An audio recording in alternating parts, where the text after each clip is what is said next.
पिछले 3 दशकों से हर साल अगस्त से लेकर नवंबर के बीच में डेंगू के बहुत सारे केसेस देखे जाते हैं। मैं doctor Sanjay Sanate, senior director department of medicine, Max hospital sector 128 Noida.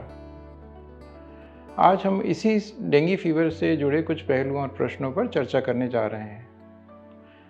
एक बार डेंगू फीवर होने के बाद क्या वो भविष्य में फिर से हो सकता है? जी, डेंगू फीवर के 4 स्ट्रेन पाए जाते हैं। एक पर्टिकुलर स्ट्रेन से संक्रमित होने पर हमारे शरीर में उस स्ट्रेन के अगेंस्ट तो इम्यूनिटी डेवलप हो जाती है जो कि लाइफ लॉन्ग रहती है, पर वह इम्यूनिटी दूसरे स्ट्रेन से हमें प्रोटेक्ट नहीं कर पाती है। अतः दूसरे स्ट्रेन से इन्फेक्ट होने पर हमें डेंगू फीवर वापस फिर से हो सकता है। जनरली देखा गया है कि सेकेंड टाइम जब डिजीज़ होती है वो पहले से ज़्यादा सीवियर होती है।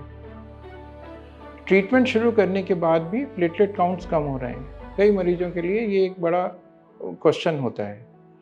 डेंगू एक वायरल डिजीज़ है।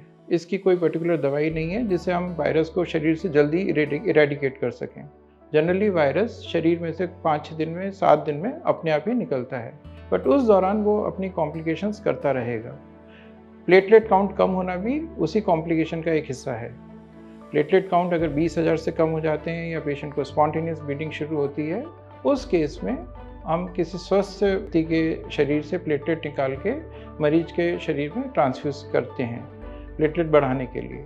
कभी कभी पेशेंट्स को मल्टीपल ट्रांसफ्यूजन्स की भी ज़रूरत पड़ती है क्योंकि जो प्लेटलेट चढ़ाए गए हैं वो भी वायरस से डिस्ट्रॉय हो जाते हैं। आमतौर पर देखा गया है कि प्लेटलेट काउंट बुखार उतरने के 2 से 3 दिन के बाद प्लेटलेट काउंट स्टेबल हो जाते हैं और वो बहुत तेज़ी से फिर नॉर्मल भी हो जाते हैं।